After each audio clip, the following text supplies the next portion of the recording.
আসসালামু আলাইকুম। আজকেও আতিকে গুড্ডি নিয়ে উড়াইতে চলে গেল। যাই হোক, সে তো গুড্ডি উড়াইবই। আজকে আমরা যাব ঢাকা। আমি আর শামীম আর আকবর। আজ ঢাকা কেন যাব পুরা ভিডিওটা না টেনে আপনারা দেখবেন আর আমাদের সাথে থাকবেন। এ হইল শামীম, শামীমের সাথে আকবর। মদনপুরেতে সায়দাবাদ আমাগো নামাই দিল প্রায় 10 মিনিটে।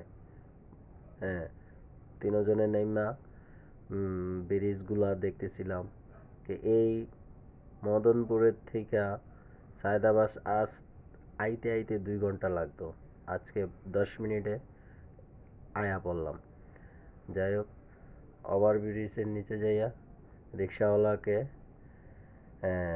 দর দুরুস দাম বইলা আমরা রিক্সা নিলাম ওভার ব্রিজের নিচ দিয়া। তারপরে কথা বলতে বলতে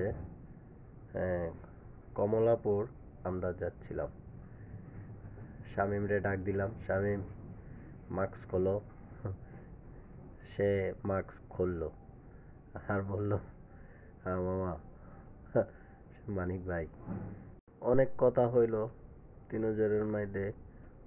তো যেদিক দিয়ে যাওয়ার কথা ছিল রাস্তা ওদিক দিয়ে বন্ধ ছিল।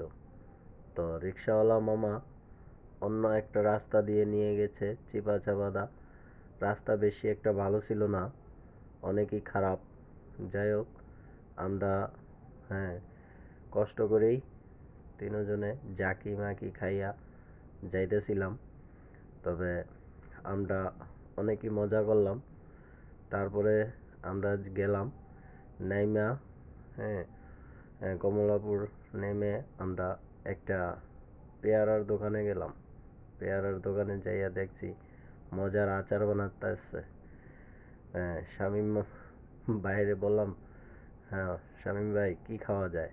শামীম বলল পেয়ারা লও। আর আকবর বলতেছে না আচার লও। যাই হোক, পেয়ারাও লইলাম, আচারও লইলাম। দোনোজনের দোনো কথাই রাখলাম। তারপরে আমরা খেয়ে ভিতরে চলে গেলাম। যাওয়ার পরে অনেক খোঁজাখুঁজির পরে শেষে আমরা যে জিনিসটার জন্য গেছিলাম সেই জিনিসটা পেয়েছি। পাওয়ার পরে আমরা টাকা পয়সা দিয়ে তাকে আমরা ওই জিনিসগুলা লইলাম। লওয়ার পরে আমরা গাড়িতে নিয়ে তারপরে আমরা ব্যাগে একটা মিশু লইলাম। মিশুতে নিয়ে আমরা চলে আসলাম।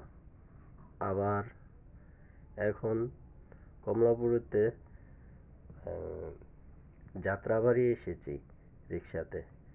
তবে প্রচুর জ্যাম ছিল। তো আমাদের আসতে অনেক রাত হয়ে গেছে। তারপরও হ্যাঁ আলহামদুলিল্লাহ, আল্লাহ পাক আমাদের নিয়ে এসলো। আশা করি আপনারা ভালো আছেন। ভিডিওটা ভালো লাগলে শেয়ার, সাবস্ক্রাইব এবং করবেন। আল্লাহ হাফেজ।